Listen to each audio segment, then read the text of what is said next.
Bom dia, boa tarde, boa noite, bem-vindo ao canal Ideias Soltas ao Vento. Sou José Benito, professor de História. Criei esse espaço como lugar de debate para algumas provocações, ideias, análises que eu faço aqui. Como lugar de debate mais importante para mim é a sua opinião. Se ao final do vídeo você tiver algo a acrescentar, a criticar, não deixe de fazê-lo nos comentários, eu respondo a todos. A partir de agora você também já pode apertar o polegar para cima para o nosso vídeo, para ajudar na visibilidade. Se ao final do vídeo você não gostar, você desaperta o polegar.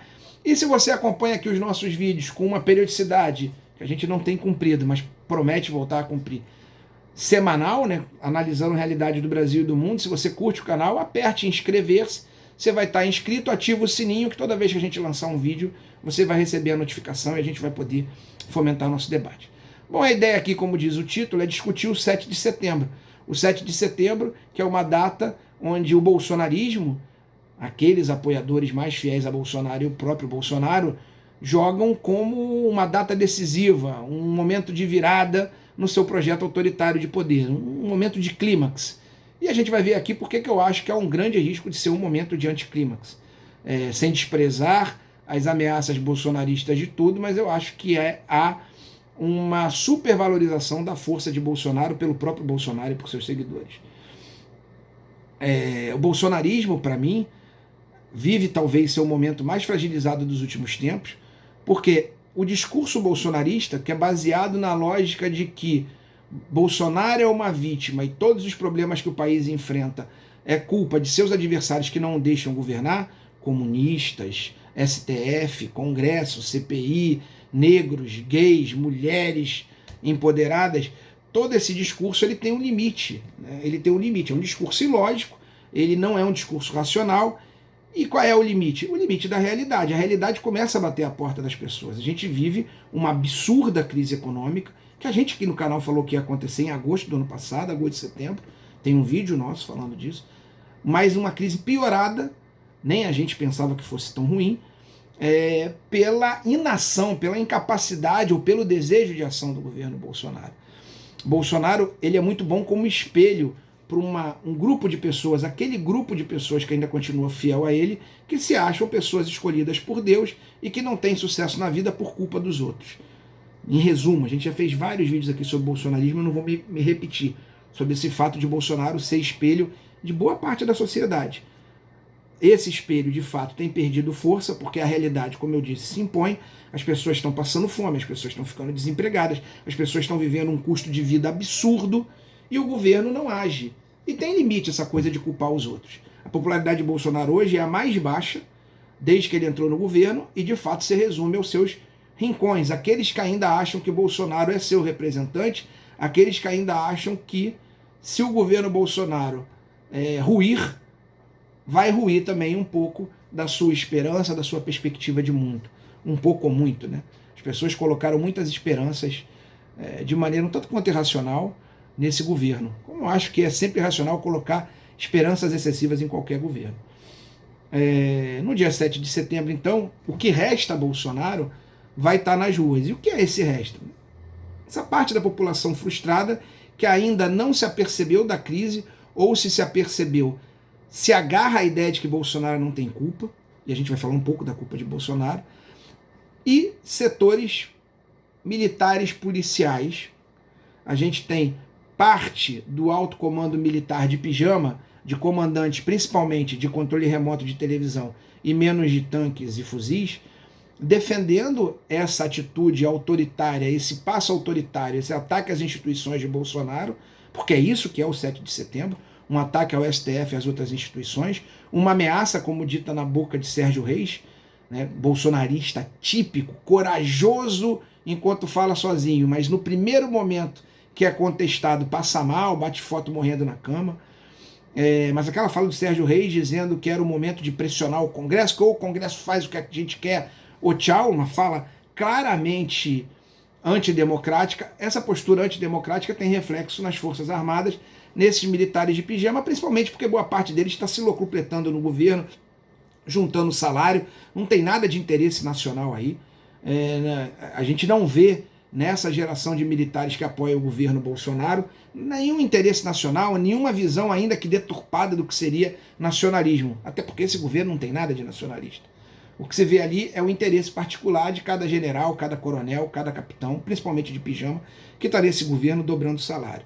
Associado a isso, aí sim eu acho que mais preocupante, as forças militares estaduais, que são auxiliares das Forças Armadas, as polícias militares principalmente, que têm apoiado de maneira escancarada o 7 de setembro, Rio e São Paulo principalmente.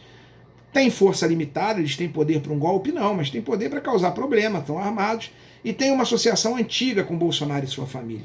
Aqui no Rio de Janeiro, são várias e exageradas as denúncias, né, exageradas que eu digo em quantidade, não que sejam falsas não, tá? São várias as denúncias do envolvimento de Bolsonaro, não só no apoio a atividades lícitas, né, a pleitos lícitos dos policiais, mas também há muitos pleitos ilícitos. Bolsonaro já fez a defesa da milícia, seus filhos já condecoraram milicianos, então é muito complicado esse apoio Bolsonaro, militares, Bolsonaro, milicianos.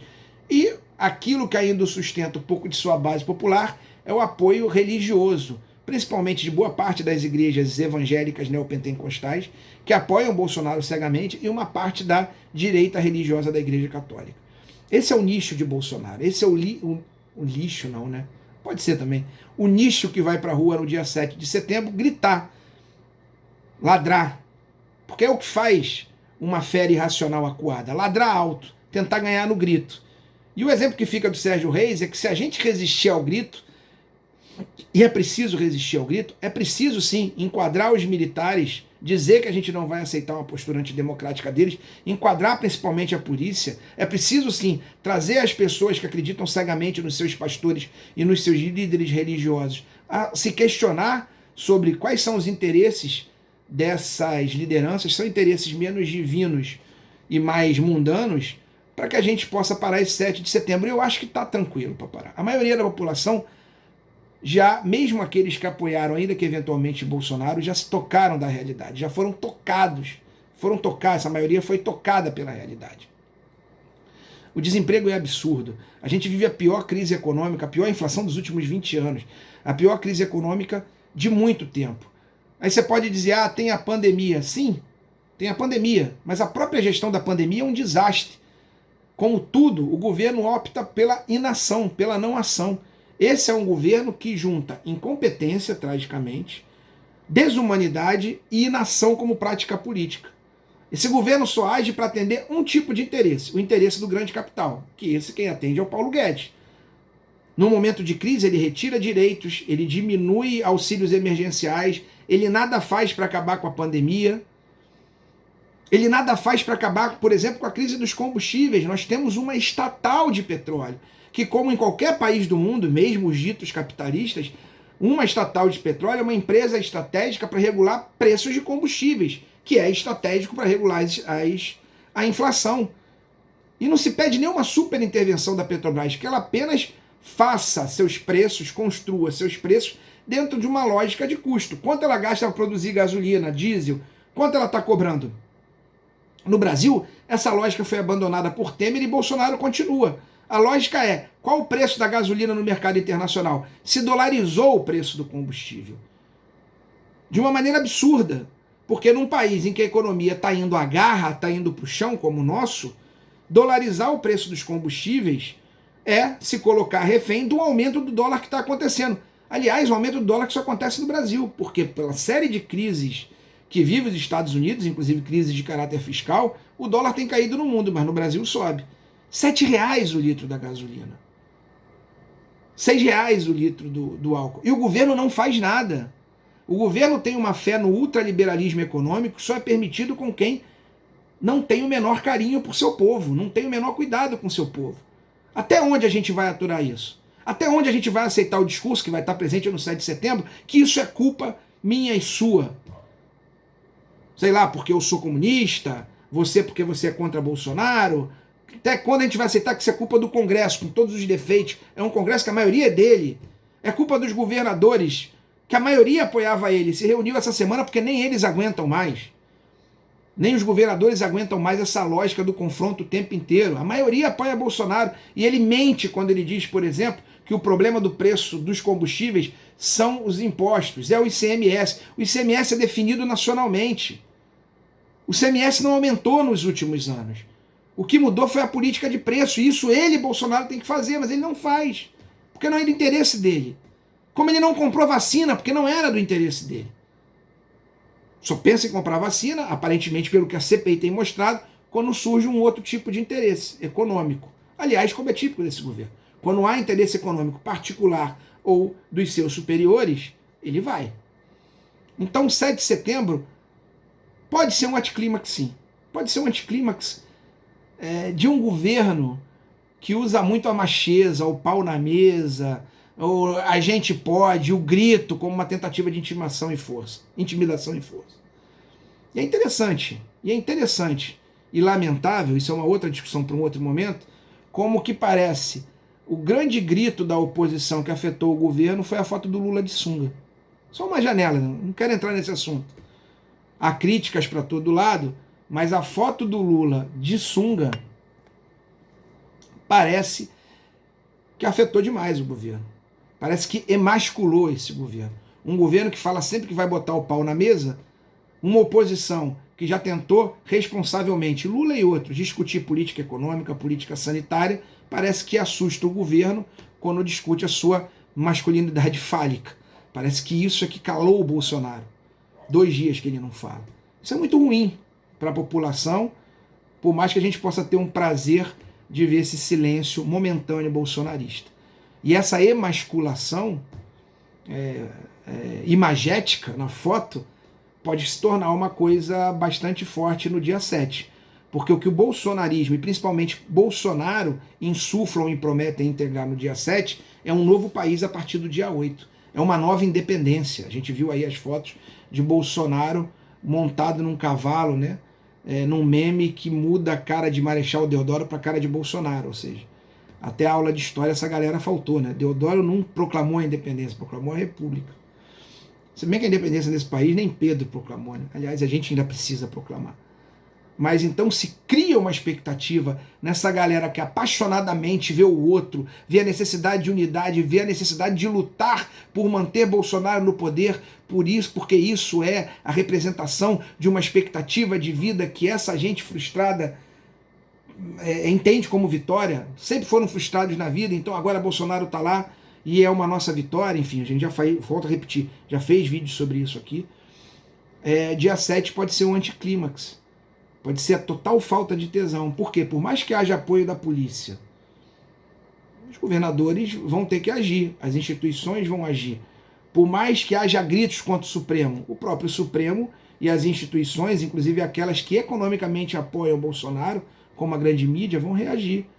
Os próprios investidores estão cansando de Bolsonaro. Ele que de forma tão capacho atende os investidores, né? Ele que tira direitos do povo de uma maneira tão tranquila. Ele que já falou que é mais importante ter emprego do que direito, e direito para Bolsonaro parece ser comida na mesa, nem comida na mesa importa. Vida não importa, as pessoas morrem, ele não visitou nenhum hospital até agora na pandemia. Pode ser um grande anticlímax. É claro que o dia 8 não vai ser o começo de um novo governo Bolsonaro. É claro que o dia 8 não vai estar todo mundo em greve e nada vai chegar a Brasília. Isso é o discurso do medo. Vai haver gente em Brasília? Vai. Vai haver paralisação do país? Sinceramente, alguém acha que o agro, que está sendo apontado como grande financiador, sim, são os setores mais arcaicos do país e alguns dele com bastante dinheiro acumulado por conta dessa falsa dolarização da economia, né? Porque vendem lá para fora seus commodities em dólar. Mas mesmo assim, sofrem com o mercado interno reduzido, sofrem com a dolarização dos insumos da sua produção. Se alguém acha que o agro está preparado para parar 1 mês, 2 meses, que os caminhoneiros morrendo aí, aqueles que apoiam o Bolsonaro, são capazes de fechar o Brasil inteiro, um presidente que tem menos de 20% de apoio da população, então dia 8 vai ser um grande anticlímax. Talvez seja, de forma melhor e mais política, a grande sunga do Lula, abrochar os apoiadores do Bolsonaro. Tomara. Não é pra gente achar que não vai acontecer nada. Eu acho que vai ser um rebuliço, mas um rebuliço que, se Deus quiser, dia 8, dia 9 passou, e que seja, de fato, o contrário do que essa gente espera. Que seja o começo do fim desse governo trágico, desse pesadelo que não era para ter começado se 57 milhões de pessoas, mas infelizmente 57 milhões de pessoas resolveram agir de maneira infantil, desumana, e escolheram esse caminho do caos. O caos está aí e ele é muito pior do que a gente imaginava. Que dia 8, de fato, seja uma nova independência do Brasil, mas seja uma independência em que a gente solta a mão dessa loucura bolsonarista para que ela caminhe para o seu fim, para a lata de lixo da história, que é o que, mais dia menos dia, vai ser o seu destino final.